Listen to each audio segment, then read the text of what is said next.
Valitsev Eesti meister BC Kalev Cramo sai ühisliigas 3 kaotuse järel taas võidurõõmu tunda, kui Tšehhi parim klubi, ka tugevuselt teises eurosarjas edukalt osalev Nimburg alistati lõpuks 7 punktiga.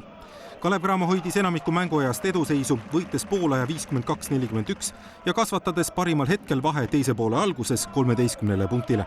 Kui vastane hakkas agressiivsemalt kaitses mängima, tuli täna esile Kalev Cramo lühem pink ja külalised vähendasid 4. veerandaja keskpaigas kaotusseisu juba 1 punktile. Teisel poolajal vaid 25 punkti visanud kalevlased ei suutnud 4. veerandaja esimese 5 minutiga korvini jõuda, aga mäng õnneks käest ei läinud ja Kalev Cramo sai ühisliigas 5 kaotuse kõrvale 4. võidu. It feels great, especially after last week we got beat by a lot, so it feels very good and it's refreshing to win again. Magus võit, et me nii raskes seisus, nagu me praegu oleme, palju vigastusi ja väike vormilangus ja suutsime ikkagi võita, mitte üldse paha satsi, et mulle tekitab isegi see nagu rohkem head meelt, et ka mitte tippvormis ja kõikide meestega me suutsime võita kui see, et see 3 kaotust siin all oli.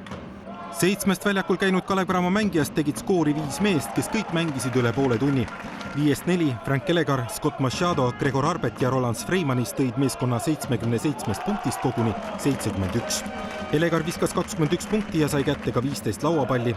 Machado arvele kogunes lisaks 17 punktile ja 9 lauapallile ka 9 tulemuslikku söötu.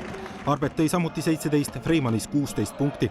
Küünarliigese vigastusega on jätkuvalt eemal Rain Veidemann, Arnold Škele tõmbas mõned päevad tagasi ära reielihase ja mängukõlbulik polnud ka Mindaugas Kupšas. Veidemann umbes jõulude ajal, Škele minimaalselt nädal ja Kupšasega pole veel selge, et küünarnukk juba pikemat aega, et tal tõmmati siin mingit süstlaga vedelikku välja, täpsemaid uuringud vajab.